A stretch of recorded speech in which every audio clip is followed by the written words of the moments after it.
नमस्कार। आज 23 मई की सांध्यकालीन चर्चा कोरोना के इस काल में हमने 11 मई की संध्या से प्रतिदिन कोई न कोई विषय लिया था। कल इसका समापन करेंगे 24 तारीख को। 14 दिन पूरे हो जाएंगे कल। पहला दिन जब 11 मई का था तो कोरोना का हवाला देते हुए कुछ मन की बात जैसा कुछ शब्द हमने लिखा था। इधर के 12 दिन बीते हैं, आज 13वां, कल 14वां दिन है। इस बीच आग्रह आया कि मिश्रा जी कुछ अपने जीवन के अनुभवों पर आधारित मन की बात कुछ आप कीजिए तो अच्छा लगेगा, जो विषयांतर्गत हो। कहूँगा कि हरदोई के सुरसा प्रखंड के उदरा नेवलिया गांव में जन्म, बालपन से संघर्ष, हरदोई में शिक्षा और पिता के अभाव के कारण घोर संघर्ष, फिर वही गवर्नमेंट डिग्री कॉलेज में राजकीय सेवा, पहली सेवा का श्री गणेश, गृह जनपद हरदोई से ही, उत्तर प्रदेश की राजधानी लखनऊ से 100 किलोमीटर की दूर पर है जो।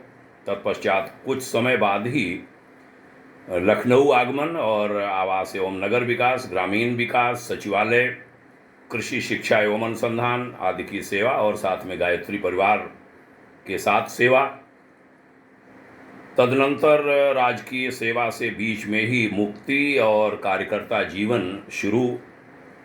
16 जून 2005 से पूर्णकालिक कार्यकर्ता, पहले तो 21 वर्ष लखनऊ में कार्यकर्ता जीवन रहा शासकीय सेवा के साथ।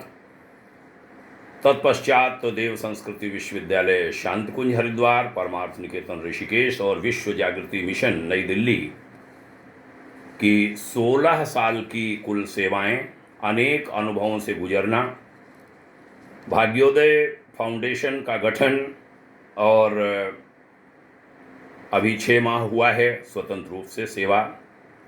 ये सब पीछे का कुछ प्रगतिहास हम वर्णन कर गए। कुछ शब्दों वाक्यांशों में कुछ एक मन की बात कहूँगा। गुरुदेव का जीवन बड़ा निष्प्रिय जीवन रहा है। घटनाएं पहले भी चर्चा हुई है, गायत्री परिवार के लोग जानते हैं। वंदनिया माता जी के द्वारा उन्हें जूस दे देना, क्योंकि अन्य लोगों से अलग कुछ वो दे दिया था, सबको नहीं दिया जाता था, उन्होंने उसको उलट दिया था। कहा था, भगवती मेरा ब्राह्मणत्व नष्ट हो जाएगा यदि मैं अन्य कार्यकर्ताओं से अलग कुछ खाता हूँ। इन सब चीज़ों ने बहुत प्रभावित किया था हमें गायत्री परिवार से जुड़ते ही, और अपना जीवन भी बड़ा निष्प्रिय रहा। याद है 1986-88 के दौर में गांव से कोई आए बुजुर्ग, हमें याद है वो राशि याद है, 80,000 रुपये ले आए। बोले भैया ये धन ले, हमारे पोतक नौकरी लगी ही, काम हो ही। ऐसे विभिन्न आते, हम उनको मना करते और कभी ऐसा नहीं किया हमने। कभी मित्रों से चर्चा कर देते तो बोले मिश्रा जी कहाँ है, अब बेवकूफ़ आदमी हो तुम, रख लो। ऐसे विभिन्न जगहों से चलते रहें और कुछ ब्याज कमाओ और आगे पीछे उन्हें कहो लग गई धुप्पल तो ठीक, नहीं तो आधा पद्धा वापस कर दो, तब भी वो कहेगा कि बड़े ईमानदार व्यक्ति हैं और कैसे देखो अफसरों से पैसा निकाल के ले आए। माने खर्च कहीं मत करो, रखते रहो। तो हम उनसे मित्रों से कहते कि भाई मेरा ब्राह्मणत्व नष्ट हो जाएगा, मेरी वाणी खो जाएगी, मेरा वाणी पर विराम लग जाएगा, मैं बोल नहीं पाऊंगा यदि कथनी और करनी में मैं साम्य नहीं रख पाया। ऐसे में तब कहता था 90 के दशक में। अनेक उदाहरण हैं। इंदिरा जी के शासनकाल में गलत नहीं करने पर अफसर मान जाते थे, ऐसी घटनाएं भी हैं। बाद में क्षेत्रीय दलों के शासन में बहुत सारे दबाव भी पड़े।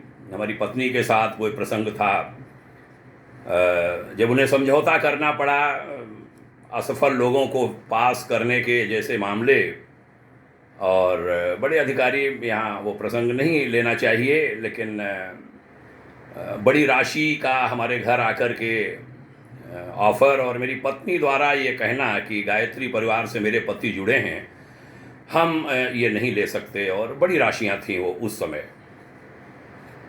तो ऐसा निष्प्रिय जीवन रहा। हाँ, दर्द भी कहूँगा दिल का कि लोग समझ नहीं पाते अपने निष्प्रिय स्वभाव वाले कार्यकर्ताओं को। बड़ा भ्रामक संसार है यह। काम कराकर लोग पूछते नहीं हैं कैसा चल रहा है। मेरे जीवन में जैसे संस्थाएं बदली, बाद में तो संस्था बनाई, कोई नहीं पूछता कि भाई साहब कैसे चल रहा है, कोई ज़रूरत तो नहीं है हमारे काम की, और कोई नहीं पूछता। लाखों लाख रुपए के काम जिनके यूं ही खेल खेल में हम लोग करा देते रहे, उन्होंने कभी पलट के पूछा नहीं।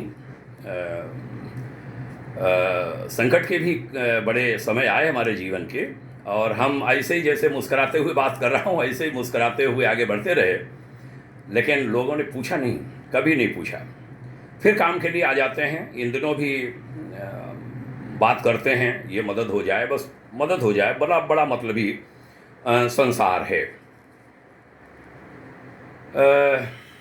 ये बातें शायद व्यक्तिगत टाइप की कह डाल रहा हूँ, लेकिन मन की बात स्वजनों ने कहा तो मन की बात निकल रही है, निकलनी चाहिए।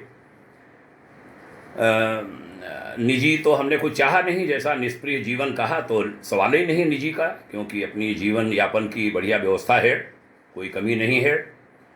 लेकिन किसी की मदद करना, कन्या का किसी का विवाह है, हमने कईयों की मदद की है, बच्चियों को पढ़ाया है, गरीब बच्चों को, उसमें कभी सहयोग मांग लिया, जिनके लाखों लाखों रुपए के काम करा दिए थे, और जिनकी हैसियत तो 2-2 लाख 20-20 लाख की थी, वो 500 रुपये, 1000 रुपये, 2000 रुपये। जब हमने कोई अपील की कि फला कन्या के माता पिता नहीं हैं, शादी करनी है, उसमें हाथ लगाना चाहिए आपको भी, तो ऐसे ही थोड़ा बहुत कर गए। हम कभी कह नहीं पाए, लेकिन आज मैं मन की बात कह रहा हूँ। तकलीफ़ निश्चित रूप से कहीं न कहीं होती है। हाल में एक पुस्तक का प्रसंग आ गया। फर्रुखाबाद कानपुर के एक माननीय मिश्र जी, मृत्यु के पहले उन बुजुर्गवार ने किसी के माध्यम से संपर्क हुआ, हमसे वचन ले लिया, और बाद में उनका निधन हो गया। बेटा समर्थ शायद नहीं था, वो सहयोग नहीं कर पाया। हम वचनबद्धता में पड़ गए, जिन्होंने बात कराई थी वो भी पलट गए, और उस पुस्तक के प्रकाशन का पूरा हमारे ऊपर जब व्ययभार आया तो हमने मैं तो चर्चा करता नहीं हूँ, लेकिन हाँ, कुछ लोगों से चर्चा की तो आदमी बचता है, हम मांग पाते नहीं हैं। और हाँ, कुछ लोग ऐसे सामने आते हैं जिनसे कोई साबका नहीं था, जिनकी कभी हमने कोई सेवा सहायता भी नहीं की थी, वो विभिन्न अवसरों पर जरूर आगे आए जब किसी की मदद कराने की आवश्यकता हुई। उनको धन्यवाद भी दूंगा, इसलिए कहूँगा कि ये धरती वीरों से खाली नहीं है। तो अभी पुस्तक का जो प्रसंग हुआ, फिर अपनी धर्मपत्नी से मांग कर हमने वो पुस्तक छपवाई है, छप के आ गई है, दिल्ली में रखी है, उसको लोगों में पहुंचाना है। देखेंगे पत्नी को वापस कर पाए तो वापस कर पाए, नहीं तो एक दान होगा एक बुजुर्ग व्यक्ति के लिए जिनका हमसे कोई परिचय नहीं है, लेकिन उन्होंने हाँ आशीर्वाद दिया था। 95 साल के थे, निश्चित रूप से देवतुल्य होते हैं बड़े बुजुर्ग इस तरीके के, और वो तो बड़े विद्वान थे, बड़े साहित्यकार थे, शिक्षाविद थे। तो वो पुस्तक भी किसी दिन चर्चा करूँगा पुस्तक के बारे में, और पुस्तक आप सबको मिलेगी।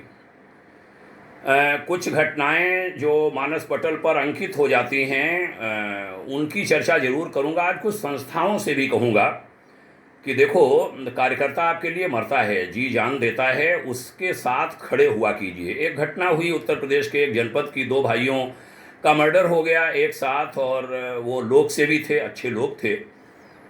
तो कहीं संस्था साथ खड़ी नहीं हुई, तो उनके एक भाई ने हमें शब्द कहे थे कि यदि इतना समय आध्यात्मिक संस्था की बजाय कोई राजनीतिक संस्था में समय दिया होता तो राष्ट्रीय अध्यक्ष हमारे दरवाजे पर खड़ा होता, मदद के लिए आता। उन्होंने नाम लिया था मुलायम सिंह और मायावती का नाम लिया था कि यदि ऐसे लोगों के साथ हम होते तो हमारे साथ वो खड़े होते। और आज हमारे साथ कोई नहीं है। तो हमारी संस्था ने हमें बताया भी नहीं था कि कोई ऐसी घटना घटी है। हम तो लखनऊ आए थे कोई काम से, और फिर उनकी मदद हमने की। और 9 लोग थे, उन पर रासुका लगा, एनडीए लगा। एक मुख्य अपराधी तो जेल में फिर मर गया बाद में। एक लंबा इतिहास है उसका। एक अच्छा संदेश गया समाज में। और मैं माननीय राकेश कुमार मित्तल, कमिश्नर लखनऊ मंडल की सराहना करना चाहूँगा, जिन्होंने जब हम उन्हें विश्वास दिलाने में सफल रहे कि ये लोक सेवी हैं, इनके साथ अन्याय हुआ है, तो उन्होंने डीएम उस ज़िले के और एसपी को बहुत टाइट करके कहा था कि कोई दबाव तुम्हारे ऊपर आता है, हमारी तरफ ट्रांसफ़र कर देना वो दबाव। और पूरी सख्ती से वो पेश आए थे। तो लेकिन हमने देखा सब भूल जाते हैं, आगे पीछे सब भूल जाते हैं। कोई बात नहीं, हमने कभी इसकी फ़िक्र नहीं की। और अपेक्षा मैं करता ही नहीं हूँ, अपने खून के लोगों से अपेक्षा नहीं करता हूँ, तो बाहर के लोगों से क्या करूँगा। लेकिन हाँ, कहीं ना कहीं याद तो आते ही है। जब मन की बात कहने की बात आई तो ये बातें भी निकल गई। तो ये कहूँगा संस्थाओं से कि अपने कार्यकर्ताओं के साथ खड़े हुआ कीजिए जहाँ कोई तकलीफ़ में हो। आड़े समय में ही तो परीक्षा होती है। मन में बातें बहुत हैं, लेकिन समेटनी पड़ रही हैं। समय मैं देख रहा हूँ 11 मिनट के ऊपर हो गया है। मैंने सोचा था 8-9 मिनट में 10 मिनट में बात कहूँगा। जल्दी जल्दी पूरी करता हूँ, एक एक लाइन में सूत्र रूप में कह देता हूँ कि एक तो कहूँगा कि कुछ भी किसी को दो, पात्रता परख करके ही दो। चाहे वो प्यार देना ही क्यों न हो, किसी को इतना प्यार भी मत दे दो कि वो आपकी कीमत का अंदाज़ा ही नहीं लगा पाए। तो करो, भूलो, किसी से अपेक्षा मत करो। अध्यात्म के बारे में कहूँगा इधर कोरोना के दौर में कि अध्यात्म की कीमत संकट में ही पता चलती है। वैसे तो मखौल नज़र आता है ये। इस समय हमने देखा बहुत इसकी ज़रूरत है। हमने स्वयं महसूस किया तक जब आंतरिक आघात के अवसर आए तो तुरंत मन को समझा लिया। लोग मन को समझा नहीं पाते, डिप्रेशन में जा रहे हैं, मौतें तक हो गई हैं लोगों की, या बीमार हो गए हैं। तो ये अध्यात्म बहुत काम आता है। तो कहूँगा सब लोग आध्यात्मिक बनो। आगे कहूँगा भारत अपना मूल न छोड़े, परिवार की कीमत को समझे। दाम्पत्य टूट रहे हैं, दाम्पत्य जीवन वह मजबूत बंधन बने। और ये संबंध विच्छेद के जो मामले कोर्टों में जा रहे हैं, ये कलंक हटाइए और ये ख़त्म होने चाहिए। आगे ये भी कहूँगा कि लोग कहते हैं, कुछ देश के खासकर बड़े राजनेताओं ने बाकायदा उदाहरण नाम लेकर के दिए मेरे बारे में। आज मन की बात वो भी कहूँगा कि जहाँ जहाँ राम महेश जी रहे वहाँ पूर्ण समर्पित रहे और उन संस्थाओं को उन्होंने चमकाया, और संस्था के लोगों को भी, और वो करके आगे बढ़ जाते रहे। उनका कोई ध्यान रख पाया हो या न रख पाया हो, लेकिन मिश्रा जी ने कभी फिक्र इसकी नहीं की और उनकी मुस्कुराहट कभी नहीं गई। तो आप सब भी आशीर्वाद दीजिए आज मन की बात सुनते हुए कि ये मुस्कुराहट न जाए, और चाहे जितने झटके झेलने पड़ें मैं झेलता रहूं और ऐसे मुस्कुराता रहूं। खैर, ये तो व्यक्तिगत जैसी कुछ हम बातें व्यक्त करने लगे। कहूँगा कि कृतज्ञता महापुण्य है और कृतज्ञता महापाप। यह हर एक व्यक्ति से मैं कहना चाहूँगा कि कृतज्ञ बनिए। कृतज्ञ माने जिसने आपके साथ कुछ भी किया उसको मानो, और कृतज्ञ माने जो नहीं मानते। तो ये महापाप है और कृतज्ञता महापुण्य है। संकीर्ण नहीं होना चाहिए बड़ों को।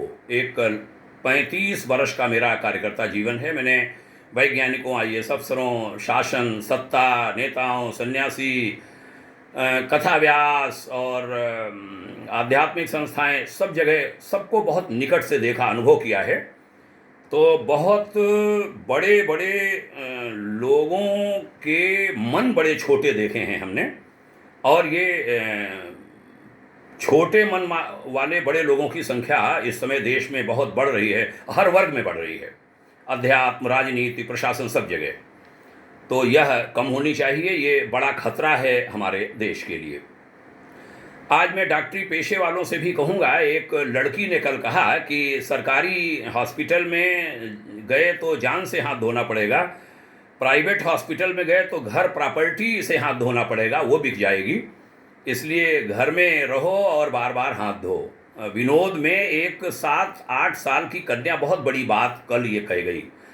तो डॉक्टरी पेशे वालों से कहूँगा, आप बदनाम हो रहे हैं। आप में भी डॉक्टर को भगवान माना जाता है, दूसरा भगवान कहा जाता है। अच्छे लोग भी हैं चिकित्सा पेशे में, लेकिन बहुत बदनामी बढ़ रही है। इसको प्लीज़ कहीं रोको। राजनेताओं के बारे में कहूँगा कि एक धारणा पक्की बन गई है, हमारी भी बन गई है, कि सब एक जैसे होते हैं, कोई अलग नहीं होते, सब एक जैसे हो गए हैं। तो ये शायद अमिट धारणा सबकी बन गई है। तो राजनीति में एक पौध ऐसी आए जो ये धारणा बदल दे, यह आह्वान भारतवर्ष से करूँगा आज ये कोरोना संकट के दौरान मन की बात कहते हुए। आज निश्चित समय कम है, पुनः कहूँगा 15 मिनट के ऊपर हो गए हैं। तो हमने बहुत कुछ मन में सोचा था कहूँगा, लेकिन समेट रहा हूँ। हमारे जीवन संघर्षों पर, मेरे संघर्षमयी जीवन पर एक लखनऊ से पुस्तक प्रकाशित हुई जिसका नाम है असाध्य का एक साधक, राम महेश मिश्र। उसमें सभी वर्गों के लिए हमने अपने जीवन अनुभव सार के आधार पर कुछ कुछ लिखा है। कभी मौका लगा तो उनको साझा करेंगे, और किसी की जिज्ञासा है तो उसे वेबसाइट www.bhagyodayfoundation.org में जाकर के ऑनलाइन भी उसे देख सकते हैं। मैंने उस पुस्तक को डलवा रखा है, हमारे कार्यालय में डाला हुआ है। और कोई उसको ईमेल पर भी चाहेंगे सॉफ्ट कापी तो mishra.rammahesh@gmail.com पर उसको मंगवा सकते हैं। हमारा कार्यालय भेज देगा, भाग्योदय सचिवालय।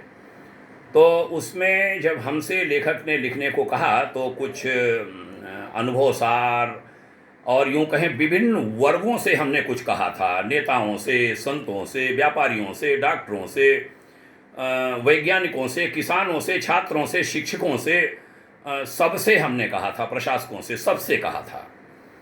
तो वो पढ़ने वाला है और उसको कभी हुआ तो दोबारा समय मिला साझा भी करेंगे। आपने समय दिया, धन्यवाद सुनने के लिए। और ये मन की बात क्या है, ये वास्तव में अपनों से अपनी बात है।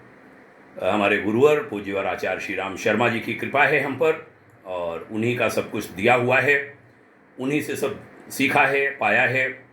जहाँ रहा हूँ जिन संस्थाओं में, वहाँ भी खूब स्नेह मिला। वह चाहे परमार्थ निकेतन हो या विश्व जागृति मिशन हो, वहाँ से भी हमने बहुत कुछ सीखा है। बहुत सारे लोगों से मिलने के मौके मिले, कहीं हमारे अपने संपर्क थे, कहीं वो संस्थाएं माध्यम बनी। सभी को नमन करता हूँ मन की बात कहते हुए, और नई पीढ़ी से अपेक्षा करता हूँ कि सोच बदलो, देश बदल जाएगा, और देश को बदलने के लिए सभी आगे आएं। प्रणाम करता हूँ, बहुत बहुत शुभकामना। ओम शांति।